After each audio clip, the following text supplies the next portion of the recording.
anytime you start something and make any really good change in your life, your family and friends are going to try to talk you out of it. They're going to sabotage you. They're not going to encourage you to change. They want you to stay the way you are.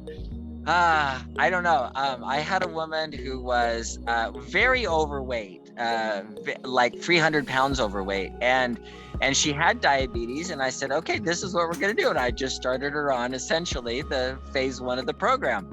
And she was doing it, and she was doing great. Her blood sugars came down. She only lost 10 pounds. And then her family said, you're losing weight. You can't lose weight. That's not good for you. That means you have cancer. So she goes, and so they force fed her. so then she wouldn't come back to see me anymore.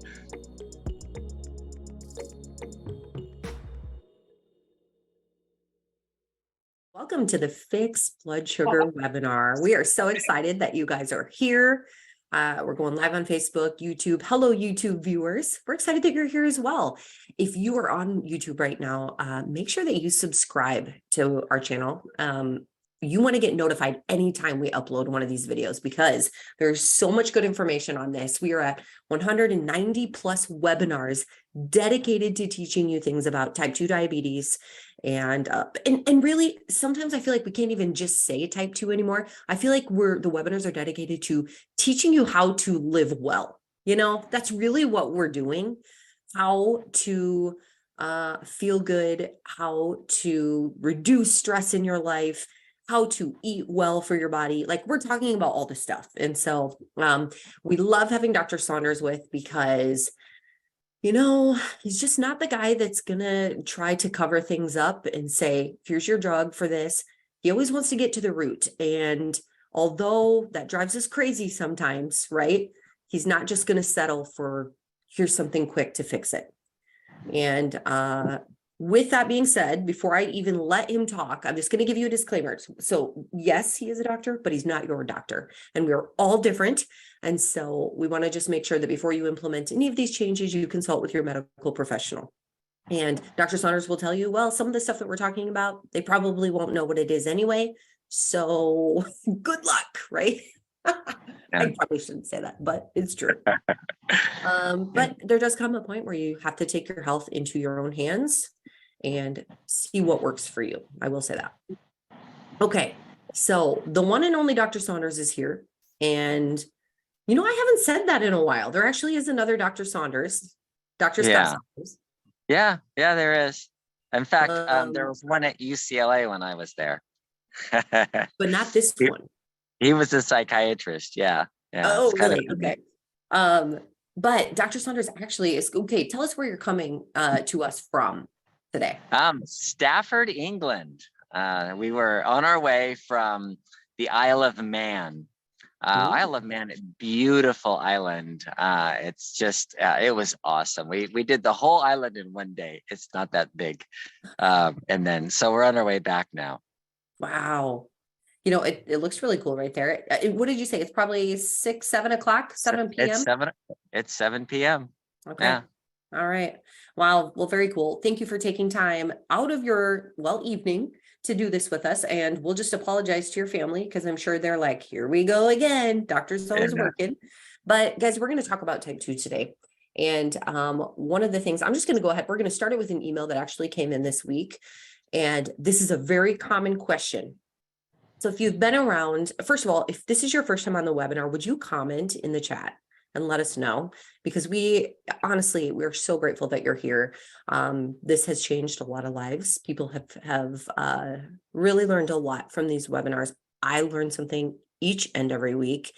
And it's just really, really important information. And we're glad that you're here. But this was an email that came in. I don't even have a name. I only have their email address. It says, I have been taking Synechroma, which is one of our supplements that Barton Nutrition offers. It says, I've been taking this for at least 4 weeks at the suggested use of 1 pill per day, and I've seen no improvement in my blood sugar. Do you have any suggestions? So far, it seems to be a bust. Kind of starting on a down note with that email, but What could possibly be going on here, Dr. Saunders? Okay, so this is a very important question. I love it when people ask that question because we're taught in our society, it's not just medical doctors, it's the whole society that says there is a pill for every problem. And if you take the right pill, it'll fix your problem. And this is not new. In the 1800s, when the when they first started writing medical textbooks, the very first textbook said the difference between man and the animals is man's desire to take pills. So the idea that a pill will cure your ills is old, and it's been around a long time. There's nothing new about it, and it's a very human thing. But so I want to tell you that it's a myth and it's not true, and you shouldn't even think that way. That really what you need to think about is, what is the problem? Instead of where's the pill that I need for this, what is the problem? So type 2 diabetes is a simple problem of too much. And it's just toxicity. It's really simple. You are just toxic on sugar. And it's not that everybody's the same. Some people you say, but so and so down the street eats a ton more sugar than I do and doesn't have type 2. Well, yeah, because there's other factors involved. Like, so for example, today I spoke with a man whose daughter is 11 years old, and she's started her menstrual cycle. It's kind of irregular. She's gained a lot of weight. And there's just something that's not right. So we did tests, and today we got the tests back. So I went over them with her, and she has high DHEA, dihydroepiandrosterone, which is a type of testosterone. And generally, young women should not have very much of it. And she has relatively low levels of estrogen and progesterone compared to the DHEA that she has. Her testosterone is just fine.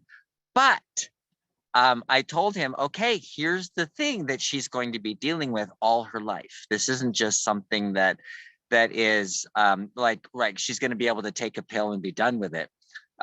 It's not an infection. This is the way her hormones work. And so because of the adrenal hormones, the DHEA is from the adrenal glands, she's going to need to protect her estrogen and progesterone from the DHEA by not eating a lot of carbohydrates. So she's going to be on a low carb diet, ideally for the rest of her life. And well, why would she want to do that? Well, because the DHEA makes her more insulin resistant. And so it sets up a cycle where the more carbs she eats, the more insulin she makes. The more insulin she makes, the more insulin resistant she becomes. And then the insulin goes up more, and insulin causes you to put on weight. And the more weight you put on, the more insulin resistant you get. And this is a kind of a process. And many of you with type 2, many women with type 2 are dealing with polycystic ovary syndrome, PCOS. And PCOS is a dumb name. They shouldn't have named it that, but that the way they found out is by doing ultrasounds and going, oh, you got cysts on your ovaries. Okay, let's call it polycystic ovary syndrome. And by the way, your adrenal glands put out extra androgen, and your hormones are imbalanced. And some women have a lot of issues with this in terms of when they have a bad case of it, so to speak. They may be infertile. In fact, my sister-in-law had issues with that. And for 15 years, they tried to have children and tried IVF and all these things, and it didn't work. And then I told her, okay, this is what you have to do. You have to do a very low carb diet, no carbs at all, essentially phase 1. And like 2 months later, she got pregnant. It was like that fast after 15 years of trying. Wow. So these are things that people need to deal with maybe on a lifetime basis because that's the way the hormones work. And I talked to somebody the other day and told her, okay, you are very efficient at storing calories, very efficient. In other words, you need very little food. She goes, dang, I don't want that. I Yeah. want to be able to eat. And so sometimes, it might be kind of annoying to have that. Because in her case, she eats the same amount as her roommates, but for her, it's too much because she's storing it, and it sets up that vicious cycle because of her hormones. So how do you know if you have too much? Well, just check the scale, stand on the scale and go, okay, I'm more than 20 pounds overweight. I'm probably eating too much. If you're underweight, you're not eating enough, because there's two things to think about with type 2. Number one is exercise. Exercise is what gets rid of the extra glucose in your muscles. It gets rid of the glycogen, all that excess that's stored, and that's really important. And it builds muscle, so it puts on weight, muscle weight. And then there's food, and food is the only thing that puts on fat weight. So if you have fat, you're eating too much. And if you're super efficient and you only need one meal a day, yeah, some people are like that. They're super efficient and only need one meal a day. So eating 3 meals a day would be too much. And so that's the only thing you can say about type 2 that is consistent across the board, that no matter how you look at it, type 2 is too much. Too much what? Too much fat, too much protein, too much carbohydrates, too much insulin, and too much of several other hormones often are involved in that, like the DHEA that I was talking about earlier. So that's the way it works. It's really not that hard. So that toxicity, our program for the toxicity works for a majority of people, and that is to cut out the carbs. And so we give you a 20-gram carbohydrate diet. That's not enough to survive on. So what are you going to do? Well, you're going to burn the extra fat on your body. You're going to eat protein and fats. So you're going to be able to use that fat for energy, but you're training your body to burn fat. Yes. That's what you need to do, because your body has lost the ability to burn fat. You should be burning 60% of your calories should be from fat, and 40% from carbs ish. And most people with type 2, it's the opposite: 60% from carbs, 40% from fat. Some are even with super high. I've had people with insulin resistance, their insulin's up to in the hundreds. And normally it should be 5 up to 10. 10 is on the high side. So just to give you an idea, some people are like, they're probably burning, 80% carbs and 20% fat. Wow. So so our program is training your body to burn fat. That's what it is. Simple. Wow, that's good. That's good. And one thing I want to mention too, you maybe heard Dr. Saunders say, a good way to know if you have too much is when you step on the scale and you weigh too much, right? But that doesn't mean you have to starve yourself. So, I mean, you can fast. We have lots of people that fast, and that's great too. But let's talk a little bit about what that does mean. That does mean that this is a really good place to start. And in the Diabetes Solution Kit, you're still getting to eat. And actually, the thing that I love about this is we get a lot of questions about this too, because people say, I don't know what to eat. There's only a few recipes in there or whatever. The beauty is you get to make this yours. So we teach you what to do. You get to choose the foods that you like. If you don't like eggs, you don't have to eat eggs. If you really like ceviche, guess what? There's a ceviche recipe in here from Dr. Saunders. The beauty also is that you can Google a lot of low carb items, low carb foods, easy recipes that work. Oh yeah, ketogenic diets, keto foods. But you know what? Here's something I found out from somebody. If it says keto friendly, it's not. It means they put like a bunch of chemicals in it. Just get natural keto foods like, cucumbers and lettuce and spinach and broccoli, cauliflower, all of that stuff. Get the natural stuff.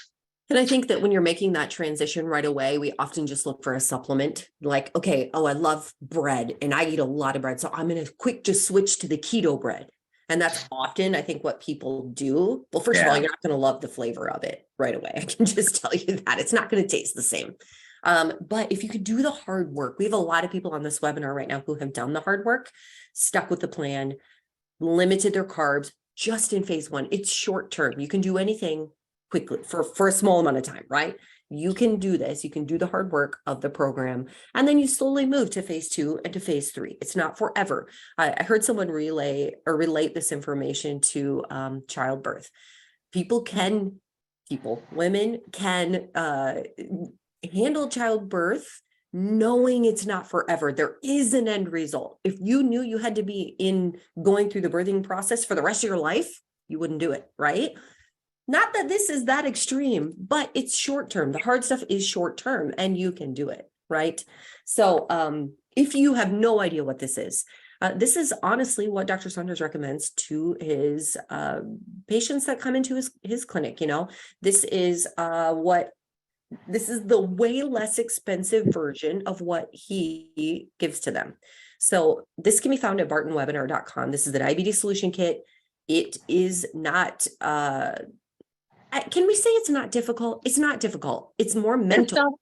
I don't think it's difficult. Yeah, it's mental. Yeah. If you can get your mind around it, then it's really easy.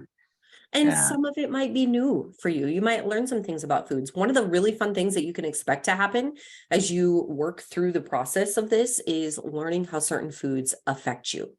Maybe you're in phase 2, and now you decided you're going to try to reintroduce something that you haven't had in a while. And all of a sudden you're eating, I don't know what. We had somebody who found out sugar-free gum. When they chew sugar-free gum, their numbers skyrocket.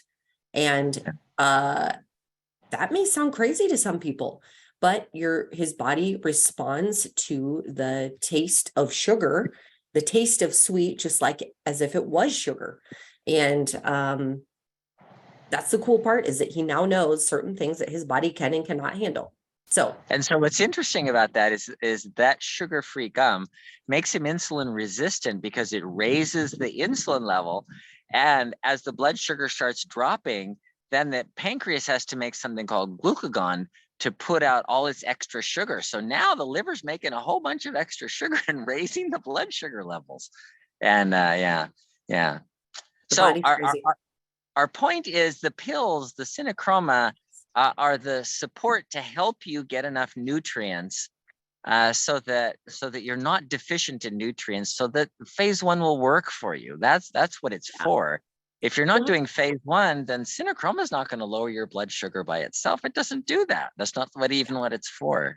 And let's talk about that specifically. Dig into why this was formulated. What was the reason that Synechroma even came to be? Okay, so what I found, I test a lot of people. I test thousands of people, and I test their nutrients. I do a Nutri-Val and other nutrient tests, and I find out that people are commonly deficient in chromium, vanadium are very common. Selenium is also pretty common. Vitamin D is a common deficiency. And so we put those together because those are all really important for using blood sugar, for proper utilization of blood sugar in the body. So we made this formula specifically for people with type 2 so that they can have normal levels and have normal blood sugar. So we also added vitamin K to balance the vitamin D. A lot of people don't know this. Everybody thinks that vitamin D is just for your calcium and bones, right? But it actually makes you more sensitive to insulin. So for that reason, we put together this formula so people would have enough of all of them. And so the amount we have in here is enough. These aren't tiny doses like most of the supplements we looked at to recommend. We couldn't recommend because they had 400 units of vitamin D. Well, that's not enough to make you your insulin sensitivity. This one has 5,000 units of vitamin D. That's a full day's supply. That's a real dose, and we have 200 micrograms of selenium and chromium. So it's formulated to have the right amount of these nutrients so that people who have type 2 are not deficient and will have all the support they need to be able to use sugar properly. Yes. And I'm just showing you this on the screen so that if you ever decide you want to go to Barton Nutrition and look at some of these, all the ingredients are listed there. Someone came to me recently and said, when I went to the doctor, they told me that I really only needed like 400 IUs of vitamin D per day. And what do you have to say about that, Dr. Saunders? Well, I test, like I said, test thousands of people, and I have people they bring in their supplements to me, and that has 400 units, and they're still deficient in vitamin D. Right. And so the actual amount needed to get a normal level, the optimum level of vitamin D is between 40 and 50, and you get that by about 5,000 units of vitamin D. Okay. So. All right. Good. If that's something of interest to you guys, you can go to bartonnutrition.com and then use code webinar. Okay. 25. I need to type it. I was like thinking about typing it. Webinar 25 will save you 25%. So if that's something of interest to you. Okay. Thank you. That was a good question. And I think, I'm going to ask some more questions here quick. Quite a few people on today. Let me see here. I love this message. Olivia, I got to interview Olivia, and she's so fun. She just got back from a cruise, and she just had her last blood test done on Thursday, and it revealed a 5.5 A1C. Woohoo! That is normal, by the way. That is a non-diabetic. So, actually, you could say she was cured. Yeah, for real. Yes. And that is amazing. Olivia, Yeah. You are awesome. And if you are still on right now, you should tell us what exactly you did. Did you follow the solution kit, which I'm pretty sure you did, but it'd be fun to hear from you a little bit more too. John says changing your eating habits is difficult. It takes discipline. You bet it does. You bet it does. You know what? They've done studies on this, and people were more likely to change their religion than their diet. So even their deeply held beliefs are not as important to them as their diet. And that's how hard it is. It's not a small thing. Diet's big. Unreal. I love this. We have Stephen, who is here from the Netherlands, and Myra is here. Dana is here for the first time from Melbourne, and it is 4 a.m. there. Oh my gosh. Hey, dedication. That's dedication. He can do this. Yeah. He or she. They can do this. Yeah. All right. Iggy is here from Arizona. Hello, lots of first timers. So welcoming you guys. We're so excited that you guys are here. Troy is asking if all of our past webinars are available. And you know what? You can go to bartonwebinar.com. There's a link to our YouTube channel where you will find 190 plus webinars, and it's free. It's all free. What else? Okay, John is asking if he can still put on muscle at the age of 73. Absolutely.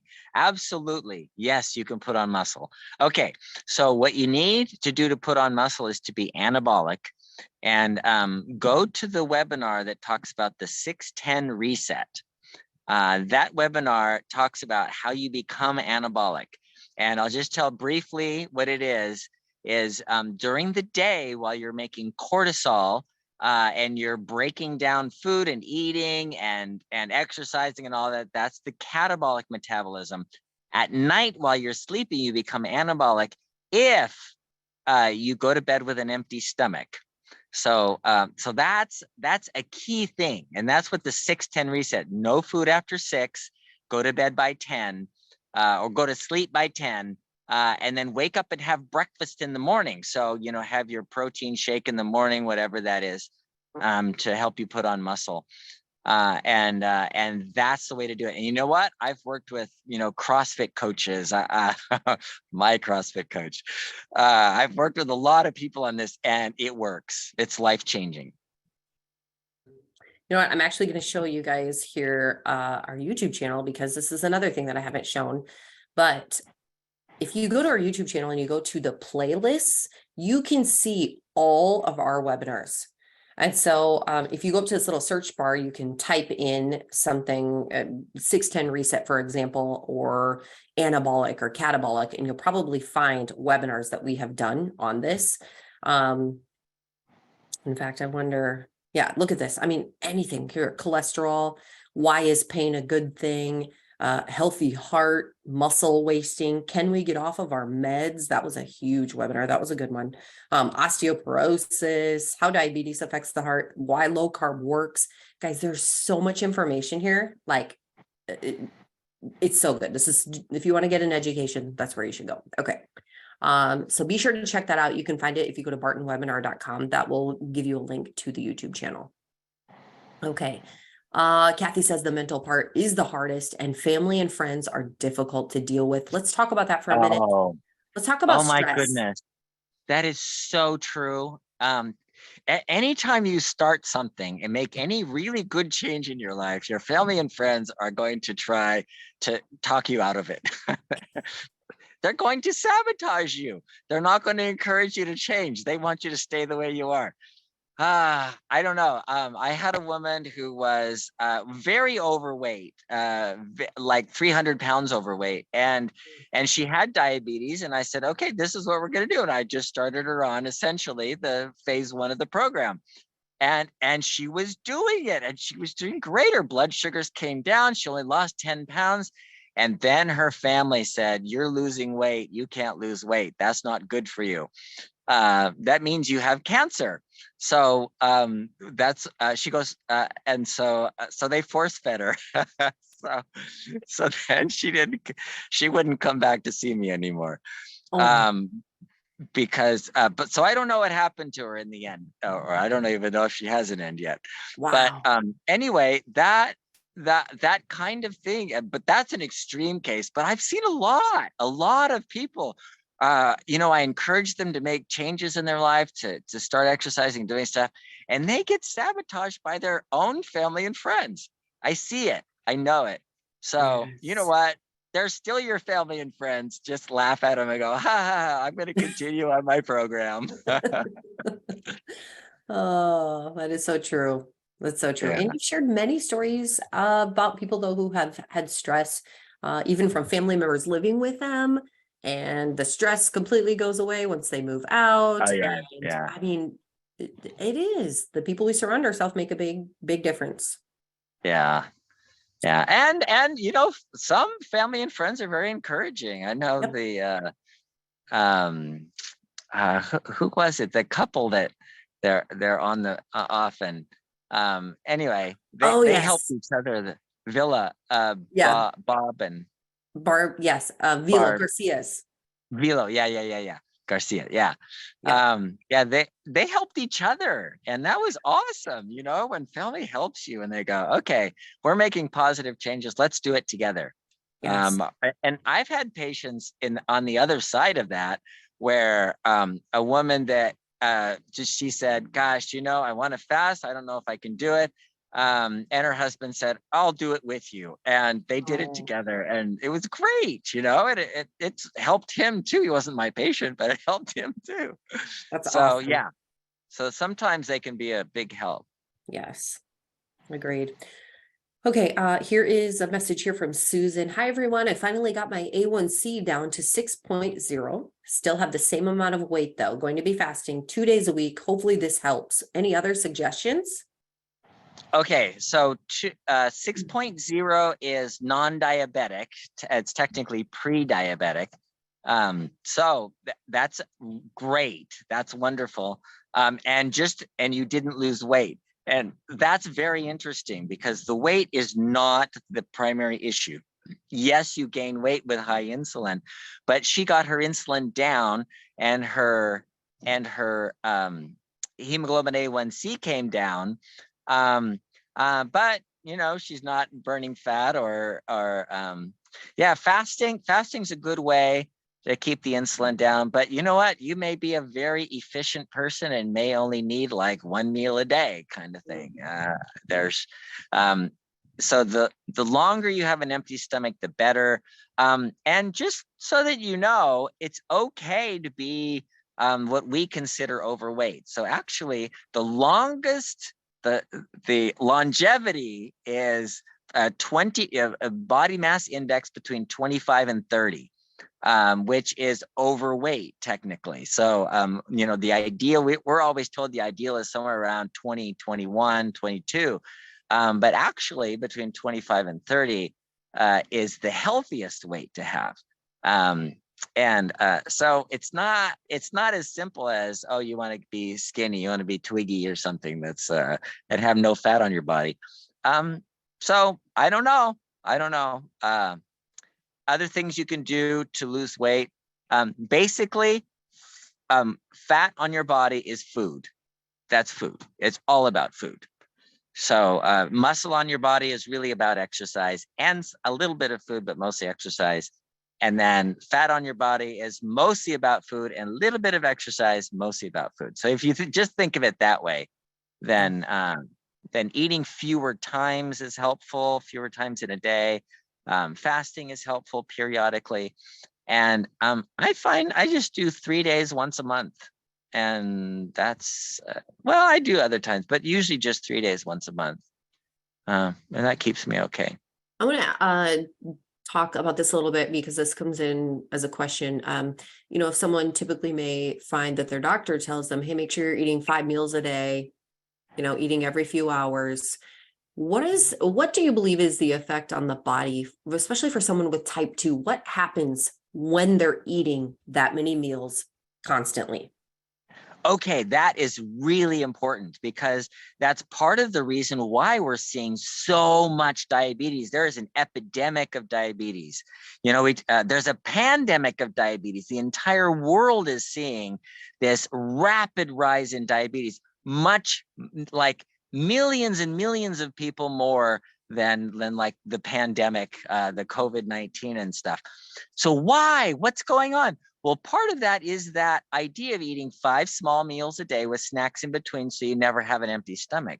That every time you eat, you raise insulin. And so your insulin goes up, you put on fat.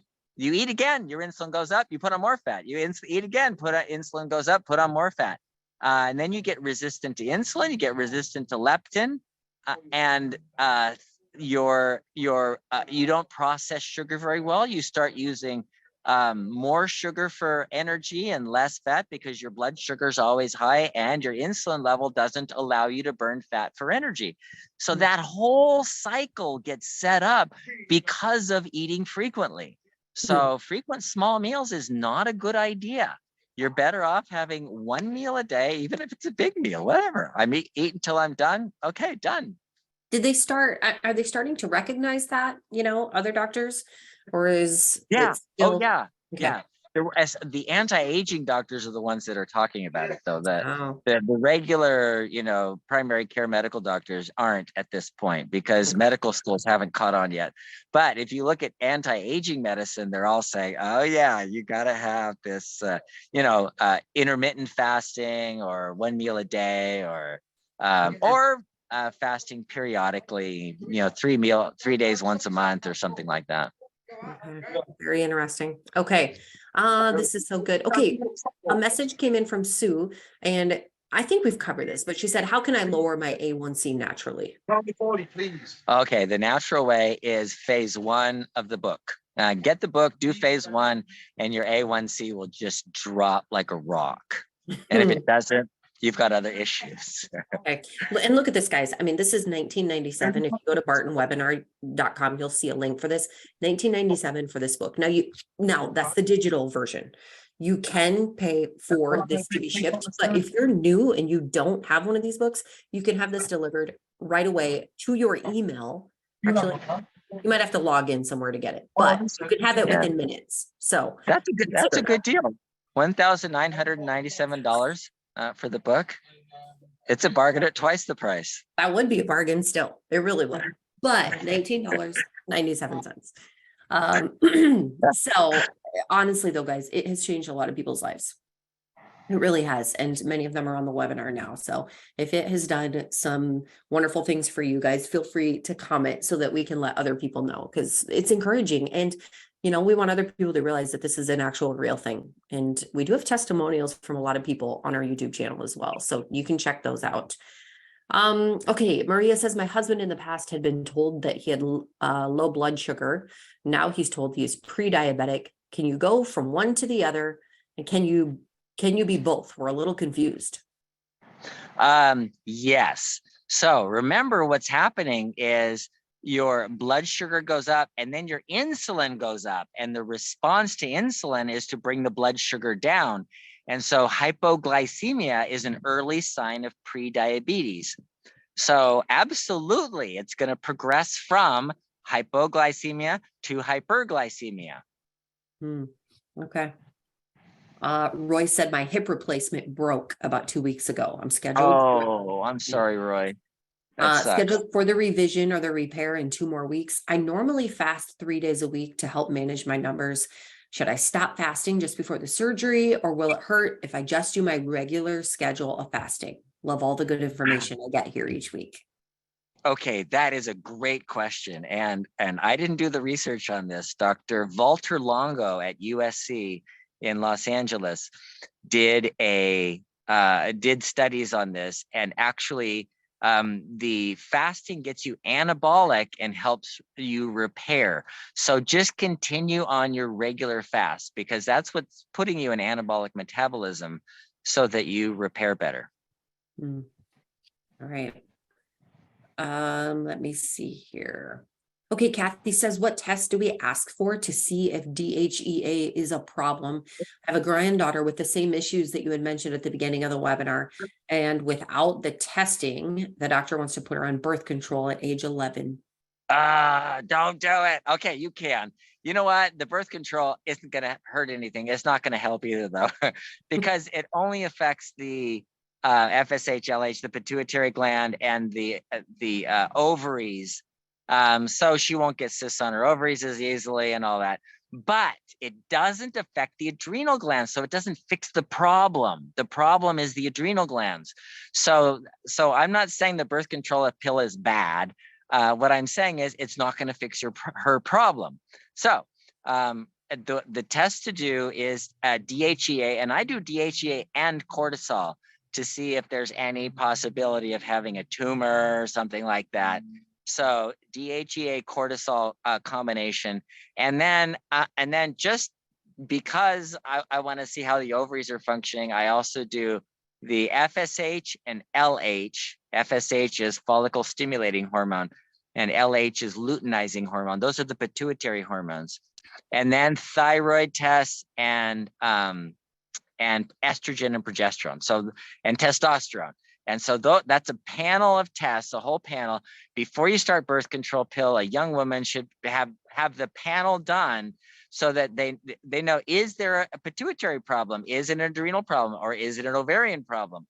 And or is it an overproduction of testosterone, which is a different issue entirely. It's actually a fat issue. So all of those. Okay. And we aren't talking specifically about the birth control, other than it won't be effective for that. But there are side effects of birth control. So do look into those. You know what I mean? Yeah. Is that okay to say? I don't know. Yeah. Yeah, there are. Yeah, that's absolutely true. Okay.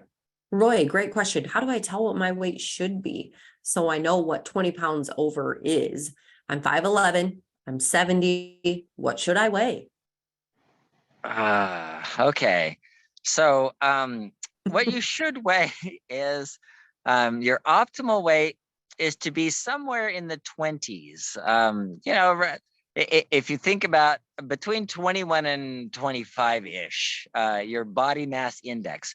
So instead of just looking at your weight, yeah, because your height makes a big difference, and how much muscle you have makes a big difference. So if you're like if you look at Arnold Schwarzenegger when he was 35 years old, compared to Arnold Schwarzenegger when he was 70 years old. When he was 35, he had the same body mass index as when he was 70, but you should see the pictures. He was a very different body type. When he was 35, he had a really high body mass index, but it was all muscle, like all muscle. And then when he was 70, it wasn't muscle anymore. Yeah. And he still had a really high body mass index. So, you know, how much muscle you have has a lot to do with what your weight should be. So if you can look at your body fat percent and keep that around 20%, that's an okay place to be too.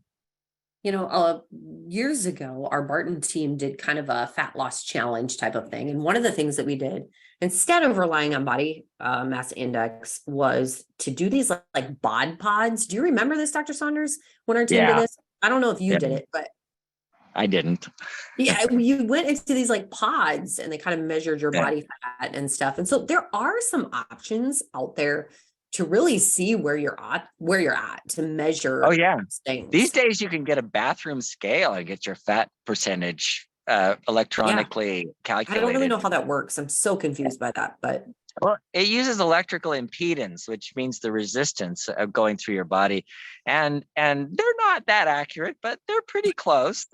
They can tell the difference of whether you're 15 or 20, you know, kind of thing. yeah. Okay, that's good. That's good. All right. Question here from Roger. Are the kind snack bars, which are 100 calories each, contributing negatively in any way to my blood sugar levels? Just asking because I eat 2 to 3 of them a day. They're very good, and I eat them to satisfy my sweet tooth cravings. Is it okay to continue them? I don't know what they are, but they do sound good. And I bet I know Dr. Saunders' answer. Okay, you tell us the answer then. Well, the thing is too, I would like to know what's in them. I'm going to guess if they're 100 calories, there's probably artificial sweeteners in there. If I had to guess. Yeah. And probably carbs.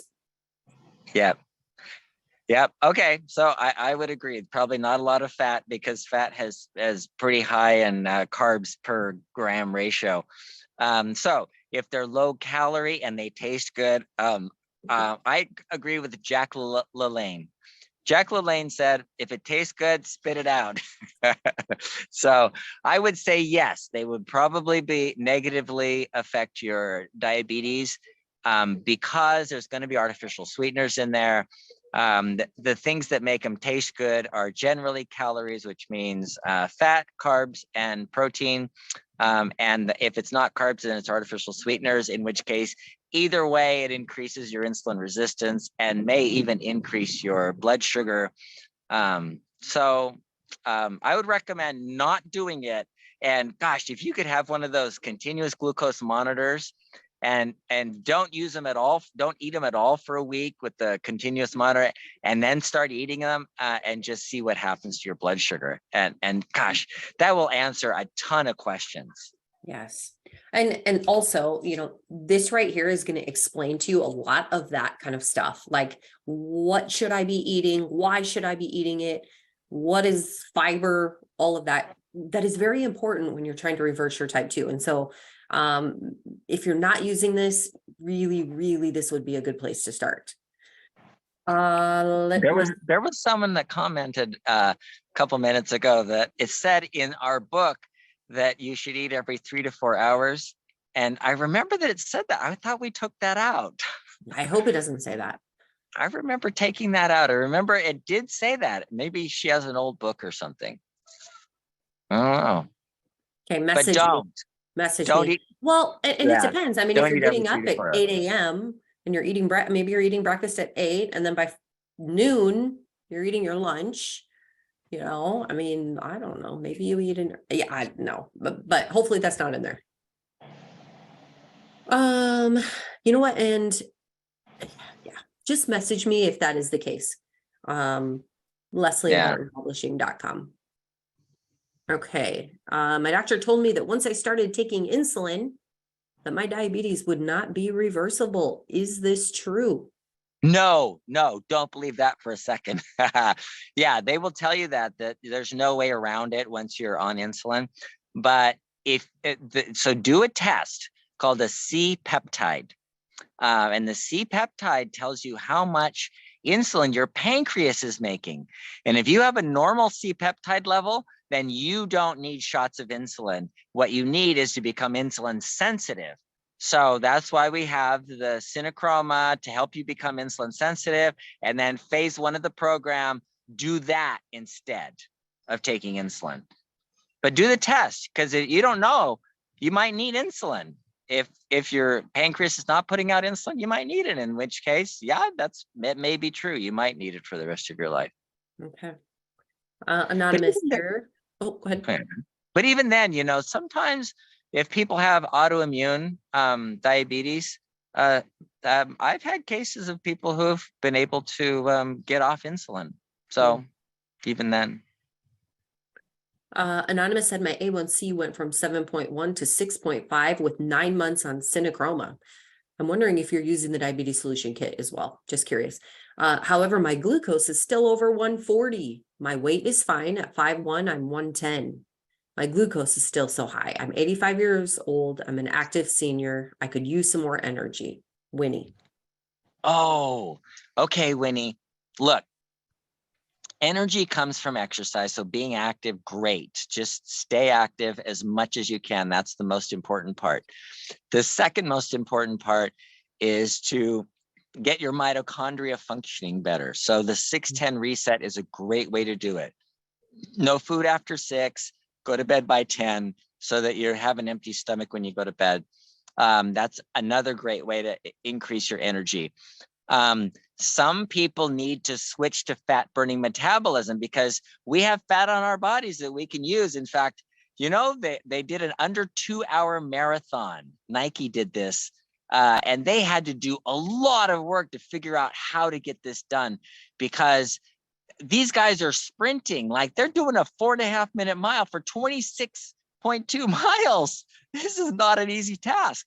And they can't eat during the race like they do in a normal marathon. They suck on that glucose gel or whatever it is.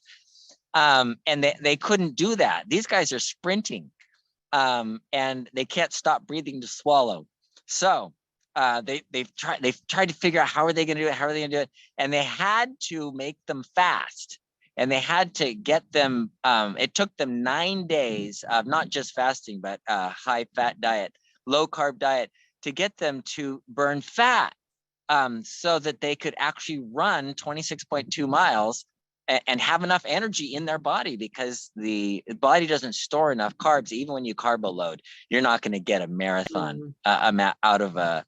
But all you need is 1 pound of fat to run a marathon. 1 pound. And everybody's got a pound of fat on their body, even though it's really super skinny. Well, there are some that don't, but almost everyone in the world has a pound of fat to burn. So if you don't have enough energy and you have more than an extra pound of fat on your body, then what you need to do is train your body to burn fat. And fasting is one way. Phase 1 of the program is another way. Those are things that you can do to increase your energy as well. Okay. Iggy says I'm on Warfarin, 9 milligrams, blood thinner, and should I stay off K vitamins and Synechroma? Any reason to not be using vitamin K, I think, is part of the question too. Yeah. If you're on warfarin, no, you should not be taking vitamin K. Yeah. Don't take Synechroma if you're on warfarin. Okay. And question your doctor as to why you're on warfarin. Sometimes people have like heart valve replacements and things where they just have to be on warfarin. Some people just have to be on warfarin. In that case, don't take Synechroma. Okay. John says, hello, this is John from South Carolina. Last week I had a doctor's appointment. My doctor okayed me taking Synechroma and turmeric BP plus. So tomorrow I will start phase 1 in the diabetes and blood pressure solution kit. I'm so excited to start tracking my progress. That's great. That's awesome. Okay. Stella wants to know how she can gain weight. She's really lost a lot of weight. Okay, so Stella, if you've lost a lot of weight and you definitely don't want to lose that much weight, then you need to find out why. If you're losing weight because of minor changes in your diet and you've lost a lot, that may not account for it. So start getting tests on how is your pancreas functioning. Maybe you're not putting out enough insulin. Insulin is the only hormone that tells your body to hold on to fat. If you don't have insulin, you can't make fat. So that's really important. So look at your C-peptide levels and insulin levels, C-peptide and insulin, to make sure that that you have enough of that. And if you do have enough of that, then you have to start looking at other things. How is your liver functioning? How is your kidney functioning? And start looking at your organs and, why are you losing weight? There's a reason for it. Olivia is the one that I mentioned who had been on a cruise and did well on the cruise, even eating the way that she does. And she's just awesome. But she wrote in and said, I'm very strict with my diet. I know this is my way of life ever since I started in December of 2019. I keep telling people it's between the two ears. I have followed the Diabetes Solution Kit ever since, and we are lucky and blessed in so many ways because we have things such as chia bread and keto strawberry jam or blueberry jam. She only eats fruit berries.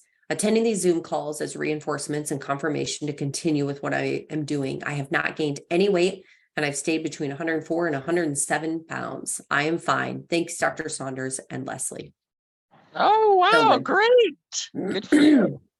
Okay, Melinda said, what are the benefits of baking soda? It was mentioned in the past. Is it good for kidneys? Yes. Yeah.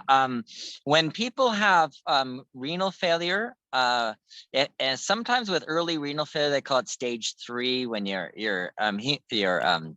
estimated GFR goes up, or I'm sorry, goes down a little bit too much, and your creatinine goes up a little bit too much.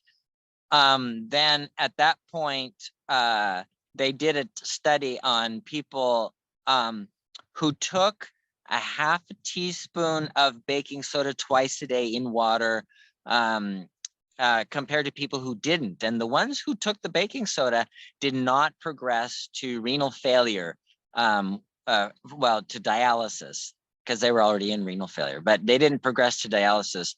Whereas the ones who didn't take the baking soda did, at a higher rate. So, yes, it's for the kidneys. It's for alkalinizing the kidneys. And people talk about alkaline water. We've talked about this before. And buying these really expensive machines to make alkaline water. You know what? It's super cheap to take baking soda. just a half a teaspoon twice a day in water, to alkalinize the urine. All right. Really good question here. This is from Myra, and I'll just ask it like this because this comes up a lot. Is Synechroma a substitute for metformin? I wouldn't think so. No, it's not. Synechroma is a supplement. A supplement has nutrients in it that are commonly deficient in people's diet. And why are they deficient? Well, not because you're not eating a good diet. It's because in the United States, our soils don't contain selenium. So you have nowhere to get selenium unless you're eating Brazil nuts that are grown in Eastern Brazil. Because if they're grown in Eastern Brazil, where there's a lot of selenium in the soil, then they're going to have selenium in the nuts. But if they're grown somewhere else, they may not have a lot of selenium in the nuts. So getting selenium is not an easy thing. So, and it's a common deficiency. So that's why we made the supplement. That's all it is. It does not take the place of drugs. It's not a medication. It doesn't lower blood sugar. Its purpose is to make sure that your nutrients are sufficient so that you can use blood sugar properly, so that when you go on phase 1, you're going like, oh, this really works. This is awesome. And if you are wanting some information about a really, really powerful supplement, go watch last week's webinar where we talked about Berberine, and you might be shocked to find out some information about that. But Synechroma was not created as a substitute. Guys, if you're looking to reverse your type 2, this is what you do. This is where you start. This is where the magic happens. So there's a lot of questions that I'm seeing about that, just questions about how do I reverse it? How do I get off of my medications, etc. This is where you need to go. And the best way to do that too is consult with your doctor while you are doing that. If your numbers are dropping, they're going to lower your medications. They can't keep you on your medications when your blood sugar numbers are dropping. So, okay. Oh, there's so many good questions in here. Ernest says, Fred and Jean in Utah are doing phase 1. They dropped their A1C to non-diabetic in 5.5 weeks. It works. Jean has also lost 68 pounds since Wow. September 24th. Wow. Wow. That's awesome. Is Good awesome. work. That is so cool. That is awesome. And you did the work like this. That is amazing. You should be very proud of yourself. And you probably feel good too. So, just so excited for you guys. Okay. Running out of time and we have a lot of questions. My goodness. Okay. One of the things that came up last week, someone, let's see, Roger stopped using metformin because he started Berberine. His numbers are up a little bit. Is it possible that the Berberine has not kicked in yet?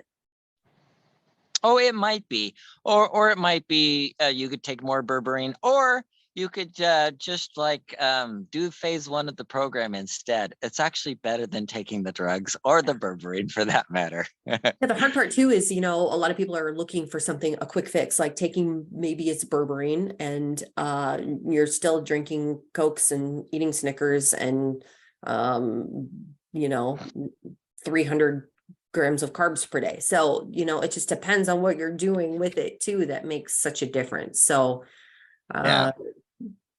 again, this is where you go. Okay. Sienna said, I started on phase 1 on May 17th. My fasting glucose was 96 on May 21, but this was the best I could get. The next number of the days was from 103 to 109. Today, my testing was 124. I followed phase 1 with adding a third a cup of wild rice or oatmeal. Is this the trigger of my higher glucose? My last A1C test was 6.6. 6.6 is still diabetic. Over 6.5 is diabetic.